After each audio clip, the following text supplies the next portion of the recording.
This is going to be a no-fluff, limited jargon, beginner's guide to public EV charging. So let's get straight into it, because that's why you're here. So before we even get into how you actually use a rapid public DC charger, what would be good to understand is what your car is actually capable of accepting.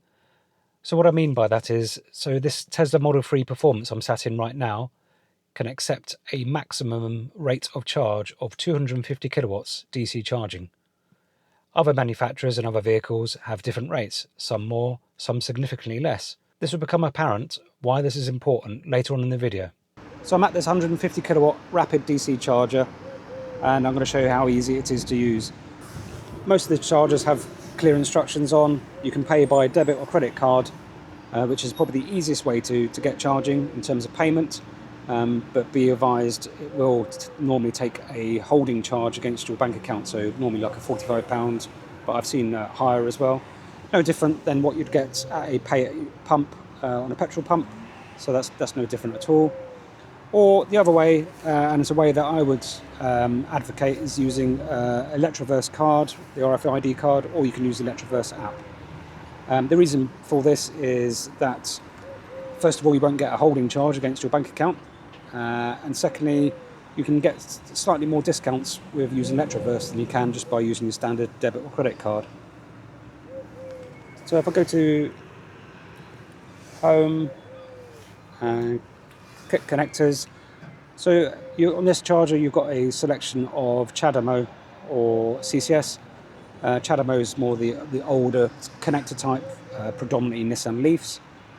Most other EVs in the UK and across Europe are CCS, so obviously we want CCS, in this case on my Tesla Model 3. Press CCS, put my Electroverse on the RFD reader, plug in connector, it's showing me which connector it is, flashing. Ugh. Stiff to get out, hard to do this on one hand as well.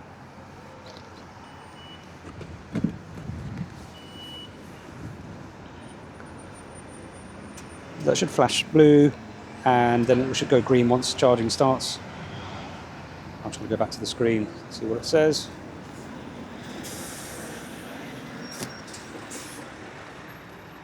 And preparing to charge. Bear in mind my car's got quite a high state of charge, so the charge rate's going to be quite low. As you can see, 27 kilowatts. But that's it. That's as easy it is to get charging with a DC rapid charger. A lot of charging operators operate in a very similar way and same principles, the likes of Osprey, Ionity and Instavolt, for instance, at the top of my head. So again, they're all very similar and operate in very similar ways. You've got choice normally of debit card or RFID or Electroverse app. What you can also do, obviously adds a little bit more complication, a bit more faff, but you can download the relevant charge operators app, and this would then provide potentially discounts as well. But again, it's just more of a faff. And also you need to be aware that normally when you're using the app or a charge point operator's app, you need obviously good connectivity, like 4G, 5G. So I know there are a few sites in remote areas where if you go to use the app and you haven't got any connectivity, it can cause you a few issues. Whereas the Electroverse RFID card, and that's why I have that instead of using the app, you don't need any mobile connectivity. So again, you can see how easy this was, very quick to get charging, and as you can see, plenty of chargers here. It's about 11 o'clock on a Thursday morning here in Barnstable. So if I go to active sessions, select my CCS, and I want to stop charging. Are you sure? Yes, especially at these prices. And I need to authenticate again with my Electroverse card. The reason for that is you don't want other people stopping your charge while you're away from the vehicle. So that just prevents that from happening. And there you go, it gives you all the stats. You can normally download receipts if you need it for business purposes. Normally you have to have their app to do that, but sometimes you can scan QR codes and so forth like you've got here, and they'll email you a receipt if you needed it. But again, nice and simple. So I'm just going to go and disconnect.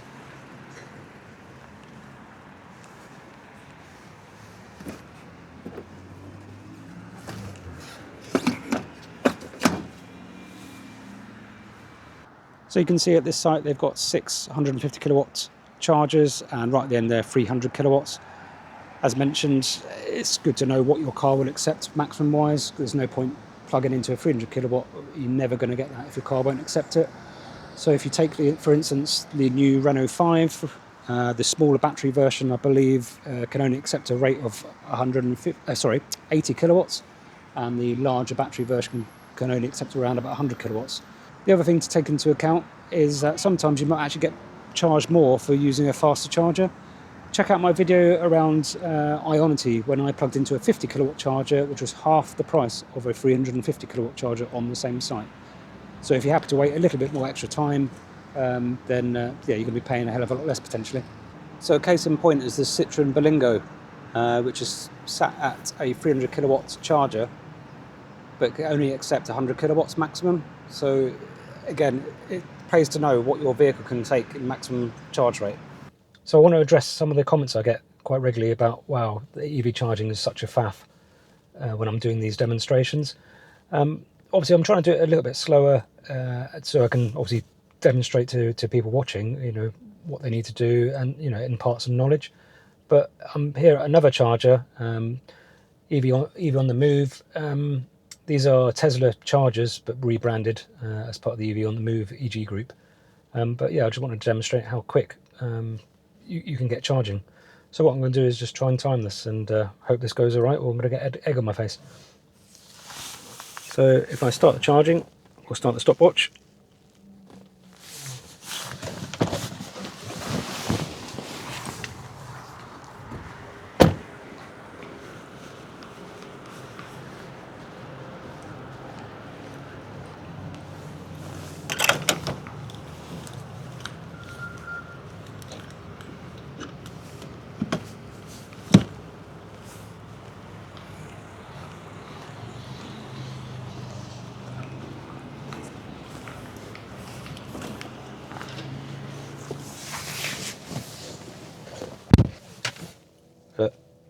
And I'm charging already.